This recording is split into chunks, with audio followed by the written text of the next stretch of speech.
Hello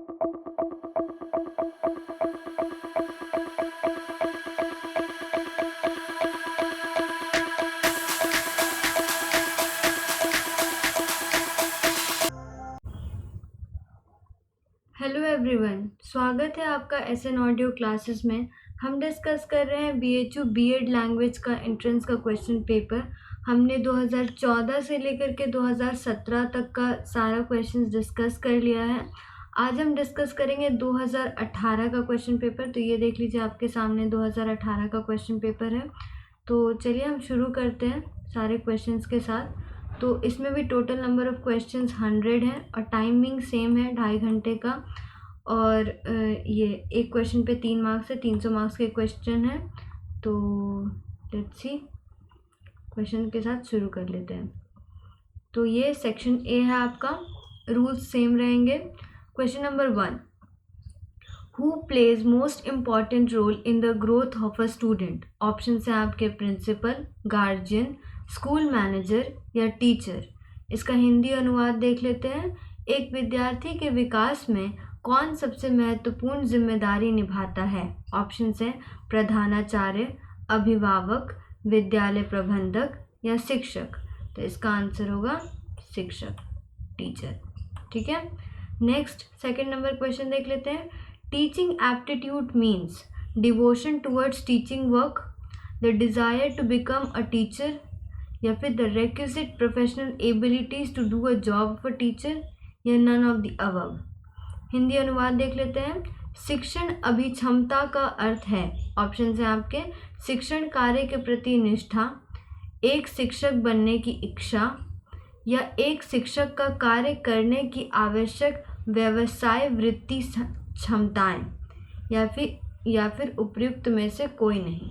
तो बहुत easy सा आंसर है इसका, एक शिक्षक का कार्य करने की आवश्यक व्यवसाय वृत्ति क्षमताएं, the requisite professional abilities to do the job of a teacher. Third number question देख लेते हैं। The affective teacher is who has control over class, can deliver more information in limited period, inspire students how to learn, carefully checks the home assignment. एक प्रभावी अध्यापक वह है जो कक्षा पर नियंत्रण रखता है, कम समय में अधिक सूचना दे सकता है, विद्यार्थियों को कैसे सिखाया जाए इसके लिए प्रेरित करता है, गृह कार्य को सावधानी पूर्वक जांचता है। तो इसका आंसर क्या होगा? Inspire students how to learn, विद्यार्थियों को कैसे सिखाया जाए इसके लिए प्रेरित करता है। फोर्थ नंबर क्वेश्चन देख लेते हैं। A children from a disorganized home will experience the greatest difficulty with, options है well structured lesson, independent study, programmed instruction, short answer test। एक असंगठित परिवार का बच्चा सबसे अधिक कठिनाई अनुभव करेगा सुव्यवस्थित पाठों में, स्वतंत्रता पूर्वक अध्ययन में, अभिक्रमित अनुदेशन में, लघु उत्तरीय परीक्षणों में। तो इसका आंसर क्या होगा? स्वतंत्रता पूर्वक अध्ययन में, इंडिपेंडेंट स्टडी में। नेक्स्ट क्वेश्चन देख लेते हैं। Fifth number, the main purpose of teaching is, option है development of reasoning. Question number 5 देख लेते हैं। The main purpose of teaching is, option है आपके development of reasoning power, development of thinking power, both 1 and 2, या giving information only. इसका हिंदी अनुवाद देख लेते हैं। शिक्षण का प्रमुख लक्ष्य है, ऑप्शन है तार्किक शक्ति का विकास करना, चिंतन शक्ति का विकास करना, दोनों 1 और 2, या फिर केवल सूचना देना।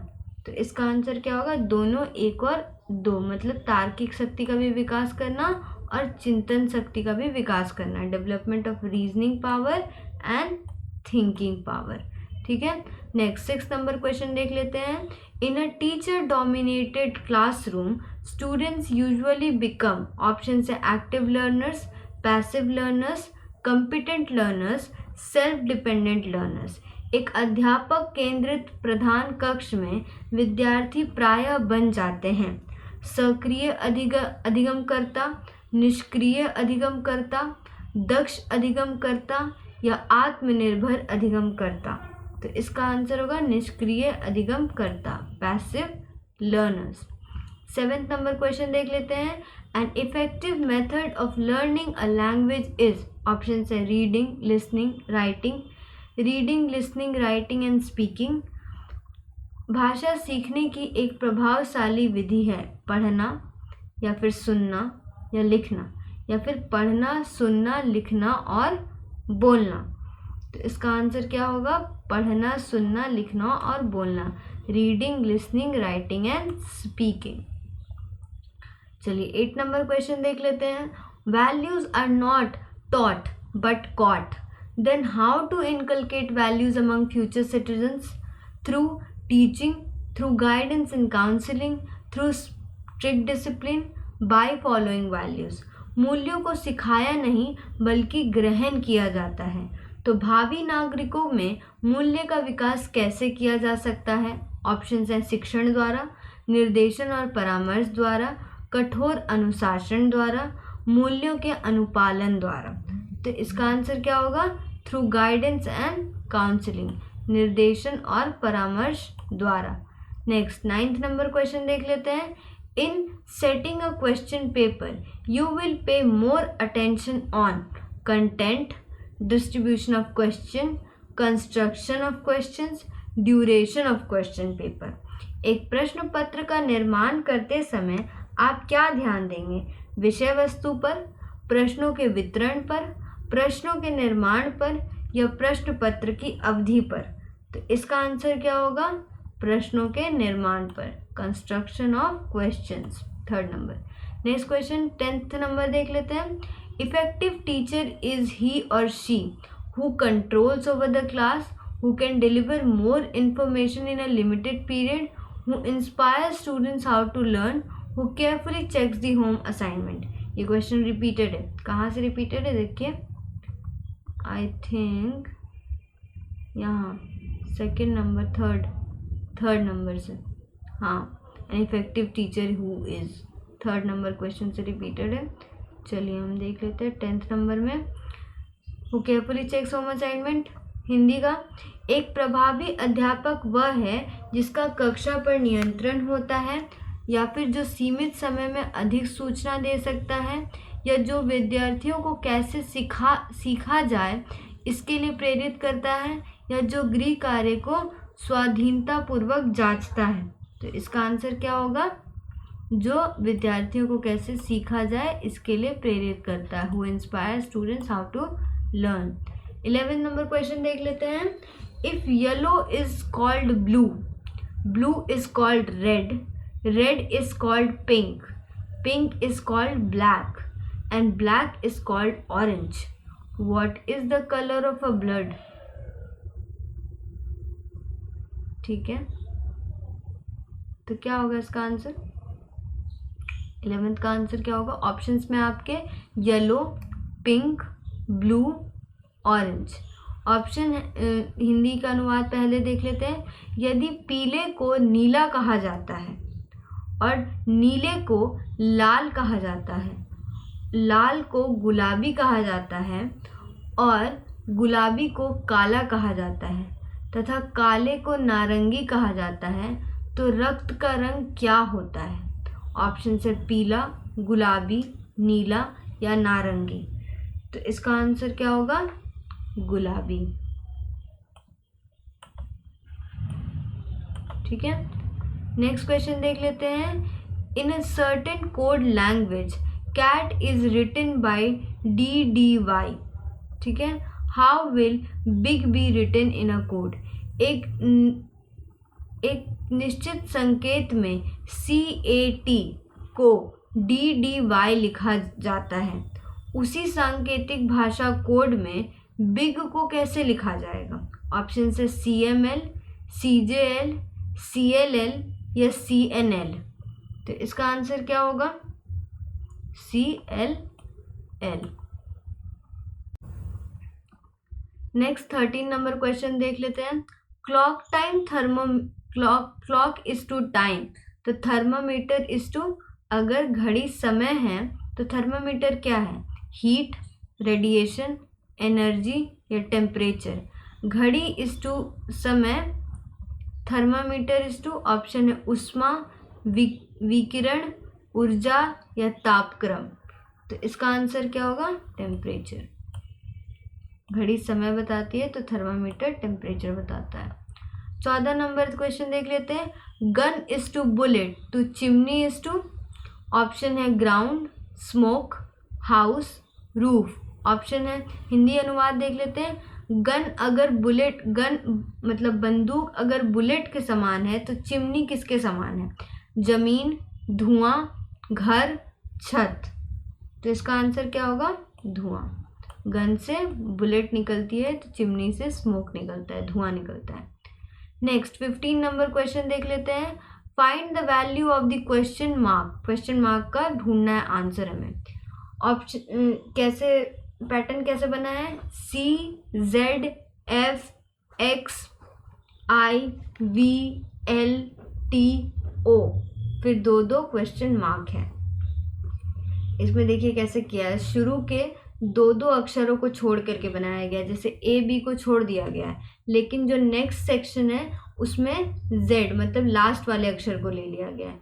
फिर सी के बाद डी ई को छोड़ दिया गया, एफ को ले लिया गया। फिर पीछे से चलिए एक्स वाई जेड मतलब फिर वाई को छोड़ दिया गया, एक्स को ले लिया गया। फिर एफ के बाद जी एच को छोड़ के आई को ले लिया गया। फिर इधर पीछे चलिए एक्स वाई जेड, इसमें क्या होगा? एक को छोड़ के वी को ले लिया गया।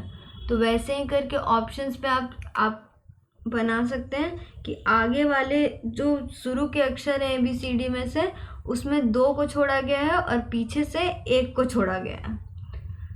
तो ऑप्शन है आपके OP, PQ, RR, SR। तो इसका आंसर क्या होगा? 3 RR। नेक्स्ट क्वेश्चन देख लेते हैं 16 number. Choose the correct alternative. Option है 1, 4, 9, 16, 25। ऑप्शन है 35, 36, 48, 49। सही विकल्प चुनिए। ठीक है, ऑप्शंस भी सेम है तो मैं नहीं पढ़ूंगी। 16 का आंसर क्या है? ये बहुत इजी है। 1 का स्क्वायर 1, 2 का स्क्वायर 4, 3 का स्क्वायर 9, 4 का स्क्वायर 16, 5 का स्क्वायर 25, 6 का स्क्वायर 36। ठीक है, चलिए 17 नंबर क्वेश्चन देख लेते हैं। Aruna ranks 12th in the class of 46। Aruna की जो रैंक है वो 12 आती है। What will be her rank from the last. 46 विद्यार्थियों की कक्षा में अरुणा का क्रम 12 है। अंतिम से उसका क्रम क्या होगा? ठीक है, ऑप्शन है 23, 34, 35 या 37। तो इसका आंसर क्या होगा? 35। ठीक है, नेक्स्ट क्वेश्चन देख लेते हैं। If Raman is to the south of Shyam and Mohan is to the east of Shyam, then in which direction Raman with respect to Mohan. यदि रमन श्याम के दक्षिण में है और मोहन श्याम के पूरब में है तो रमन मोहन की अपेक्षा किस दिशा में है? ऑप्शन है north east, north west, south east, south west. Hindi में ऑप्शन है उत्तर पूर्व, उत्तर पश्चिम, दक्षिण पूर्व या दक्षिण पश्चिम। तो इसका आंसर क्या होगा? दक्षिण पश्चिम, south west. Next 19 number question. एक minute, I think there's a mistake in question. There are 6 persons A, B, C, D is a sister, F or B is a brother. The answer question number, then answer.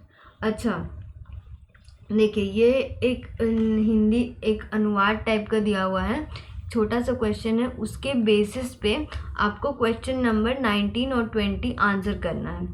तो options क्या क्या है? Question मैंने पढ़ देती हूँ। There are 6 persons A, B, C, D, E and F. C is the sister of F, B is the brother of E, E's husband, D is the father of A and grandfather of F. There are 2 fathers, 3 brothers and a mother in a group. Then answer question 19 and 20। 6 व्यक्ति A, B, C, D, E and F हैं। C और F बहन है। B जो है वो E के पति के भाई हैं। D A का पिता है और F का दादा है। समूह में 2 पिता, 3 भाई, 1 माँ है। तो प्रश्नों के 19 और 20 के उत्तर दीजिए। तो पहला प्रश्न है who is the mother? A, B, D और E, माता कौन है? तो इसका आंसर होगा E। ठीक है। 20 who is his husband? E का पति कौन है? ऑप्शन से B, C, A, F। तो इसका आंसर होगा A। नेक्स्ट क्वेश्चन देख लेते हैं 21 number. In which year Mahamana Malviya was awarded Bharat Ratna? Mahamana Malviya को किस वर्ष भारत रत्न दिया गया था? ऑप्शन है 2014, 2015, 2016 या 2017। तो इसका आंसर होगा 2016। नेक्स्ट क्वेश्चन देख लेते हैं 22 number. Who is related with 125th year of Chicago address? Option है स्वामी दयानंद, स्वामी विवेकानंद, स्वामी योगानंद या स्वामी रामतीर्थ। शिकागो व्याख्यानों के 125वें वर्ष से कौन संबंधित है? ऑप्शन है स्वामी दयानंद, स्वामी विवेकानंद, स्वामी योगानंद, स्वामी रामतीर्थ। तो इसका आंसर क्या होगा? स्वामी विवेकानंद। नेक्स्ट क्वेश्चन देख लेते हैं। Operation Indradhanush is related to? Operation Indradhanush किससे संबंधित है? ऑप्शन है आपके immunisation, LPG, poverty elimination, banking. इसका हिंदी अनुवाद देख लेते हैं। टीकाकरण, LPG, गरीबी निवारण या बैंकिंग। तो इसका आंसर होगा इम्यूनाइजेशन। ये भारत सरकार की स्पॉन्सर्ड स्कीम है। इसमें बेसिकली शुरू में फोकस किया गया था पूरे देश को पोलियो मुक्त भारत बनाने के लिए।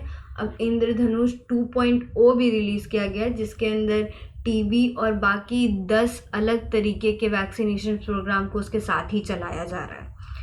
तो नेक्स्ट 24 नंबर क्वेश्चन देख लेते हैं।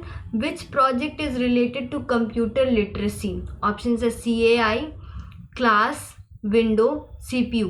कौन सी परियोजना संगणक साक्षरता से संबंधित है? CAI, CLSS, क्लास, विंडो या CPU। तो इसका आंसर क्या होगा? CLASS, class. नेक्स्ट 25वां नंबर क्वेश्चन देख लेते हैं। Which is a recently launched online learning portal by the MHRD in India? Option है स्वयं, अभियान, वर्षा या मूक्स। तो इसका आंसर होगा स्वयं पोर्टल। अब तो खैर इसको बहुत दिन हो गए बट ये बहुत अच्छा MHRD का इनिशिएटिव रहा है। नेक्स्ट क्वेश्चन देख लेते हैं 26वां। व्हेन NCTE आई थिंक इसका फुल फॉर्म होता है national council for technology entrepreneurship करके होता है। वो establish as a statutory body in India. Option है आपके भारत में एक संवैधानिक निकाय के रूप में NCTE की स्थापना कब हुई थी? ऑप्शन है 1992, 1993, 1994 या 1995। 1992 या 1993 या 1994 या 1995। तो इसका आंसर क्या होगा? 1993, 1993। नेक्स्ट 27 नंबर क्वेश्चन देख लेते हैं। Which one of the following bodies is responsible for the assessment and the accreditation of universities? विश्वविद्यालयों के आंकलन एवं प्रत्यापन हेतु कौन सा निकाय उत्तरदायी है? ऑप्शन है UGC, NAC, MHRD या NCERT। मैं हिंदी में ऑप्शंस नहीं पढ़ रही हूँ क्योंकि वही ऑप्शंस मतलब उनका हिंदी अनुवाद नहीं दिया गया, वही लिखा हुआ है हिंदी में भी। तो इसका आंसर क्या होगा? हम सबको पता है इसका आंसर UGC है इसका आंसर। नेक्स्ट क्वेश्चन देख लेते हैं 28 number. PMMN MMTT was launch in, I think इस प्रोग्राम का नाम मैं अच्छे से गेस नहीं कर पा रही क्योंकि ऐसा कोई प्रोग्राम मुझे याद तो भी नहीं आ रहा, was launch in, but definitely मैं गूगल करूँगी तो आपको बता दूँगी। लेकिन नेक्स्ट क्वेश्चन है, इसका ऑप्शंस देख लेते हैं। दिसंबर 2014, फरवरी 2015, जनवरी 2016 एंड जुलाई 2015। तो इसका आंसर क्या होना चाहिए? इसका आंसर है दिसंबर 2014। ठीक है, तो नेक्स्ट क्वेश्चन देख लेते हैं। 19th number, Madan Mohan Malviya university of technology is situated in. ये क्वेश्चन एक और बार आ चुका है। मदन मोहन मालवीय प्रौद्योगिकी विश्वविद्यालय कहाँ स्थित है? ऑप्शन है वाराणसी, कानपुर, गोरखपुर, इलाहाबाद। तो इसका आंसर है गोरखपुर। ठीक है, नेक्स्ट लास्ट ये क्वेश्चन देख ले रहे हैं। इस वीडियो का लास्ट क्वेश्चन है ये, और यहाँ से ये सेक्शन भी खत्म हो जाएगा। Who was the first vice chancellor of the Banaras Hindu university? ये क्वेश्चन भी रिपीटेड है, ये MA हिंदी के क्वेश्चन पेपर में आया था। ऑप्शन है श्री PS स्वामी अय्यर, या फिर पंडित मदन मोहन मालवीय, या सर सुंदरलाल, या फिर डॉक्टर सर्वपल्ली राधाकृष्णन। काशी हिंदू विश्वविद्यालय के प्रथम वाइस चांसलर कौन थे? श्री PS स्वामी अय्यर, पंडित मदन मोहन मालवीय, सर सुंदरलाल, या डॉक्टर सर्वपल्ली राधाकृष्णन। तो इसका आंसर क्या है? सर सुंदरलाल, जिनके नाम पे हॉस्पिटल है BHU में। ठीक है, चलिए थैंक यू, और सारे क्वेश्चंस आप प्रैक्टिस करते रहिए।